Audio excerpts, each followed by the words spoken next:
In the last couple of months, you have probably heard a lot about a breakthrough in artificial intelligence called ChatGPT. People have been amazed by how human the response is. It's raised a lot of issues about whether it's going to change the workplace, going to change education, and a whole lot more. Our tech guy, Rich Brooks from Flight New Media in Portland, has been looking into this and is with us now. So it's really stirring up a debate. Rich, why is this development such a game changer? I think there's a couple reasons. One is it's very hands-on. For most people, they haven't used these tools before, but all you need to do is go to OpenAI, set up an account, and you can use ChatGPT for free. But secondly, at least to me, it seems light years ahead of everything that's come before it. Like when I first got my hands on it, I immediately asked questions like, how much should I sell my PlayStation for? How do I re-engage clients who have gone quiet? And write me a sonnet about the Marvel Cinematic Universe. And in all cases, the answers were so coherent and human that it absolutely blew me away. I ended up actually interviewing ChatGPT for my podcast, where I fed the questions in, got the answers, and then used another AI tool called Well Said to read the answers back to me. I had people reach out to me thinking that I had hired a professional actress to voice the lines of ChatGPT. All right, the impact clearly is already dramatic, the potential impact even greater. So let's talk about a couple of fields that might really be transformed. Let's begin with education. What might we see happening there? We're already seeing it. So it's already impacting high schools, universities, and professors and administrations are like trying to figure out how to make this work. You've got some professors who think this is the end of the world, other ones who see it just as another tool for learning.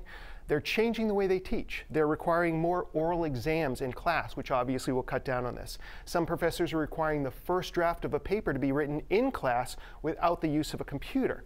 And then other professors are like, this is all fine. We just need to teach the ethics of how to use this, because very often ChatGPT will fudge some facts and not list all the, cite all the resources where you would get that if you were writing a paper and using Google to do your research.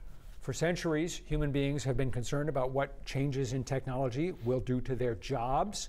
What impact are we perhaps going to see from ChatGPT in the workplace? And again, we're already seeing it. I was talking to a woman who owned an insurance company, and she just invested a lot in a new AI tool that was going to process all of her claims for her, or at least the majority of them, so only the tough cases would need to be handled by a human being.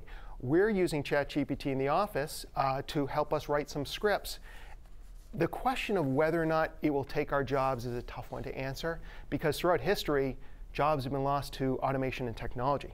I remember growing up, you had to hire a travel agent to book a trip, and these days, of course, you're using all these online tools in most cases. So, to get right to the heart of it, should people be concerned that they are going to lose their jobs? Some people be concerned that their jobs are going to be taken over by this form of artificial intelligence. I think it's safe to say that some jobs will be lost, whether it's like just the number of jobs or an entire type of job will be lost.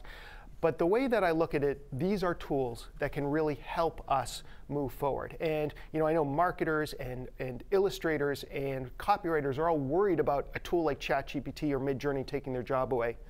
I don't think it's quite there yet. I think these are tools to help us get rid of some of the monotony of our jobs, the parts that we don't like, the drudgery, and then we can focus on the places where we really add value. But as these tools continue to advance, even that may not be the case. So we'll have to see if we live in the age of Skynet in just a few years. What are some other changes that we haven't talked about yet that might be out there on the horizon? I think a lot of what we're going to see in AI, besides these tools that we see now, is it's just going to become part of everyday life. So it's going to be built in and baked into everything we do, whether it's the cars we drive, the refrigerator we have. All of these tools are going to get smarter so that they can help us live a better life. But with that comes challenges and ethical questions that we just need to be aware of.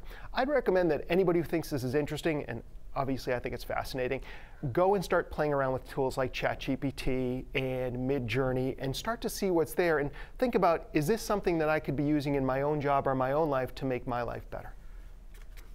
It's going to be really interesting to see how this unfolds. And not just, I think your job is safe, by the way. Not just the decades ahead, but the years ahead. Well, there's been a lot of talk about journalists who will be replaced for a lot of basic stories. Who won the ball game last night can be done. Absolutely, and that's been done for years, and we didn't know it. Kind of software. So we'll see. Rich Brooks from Flight New Media. Thank you, as always. A lot to think about.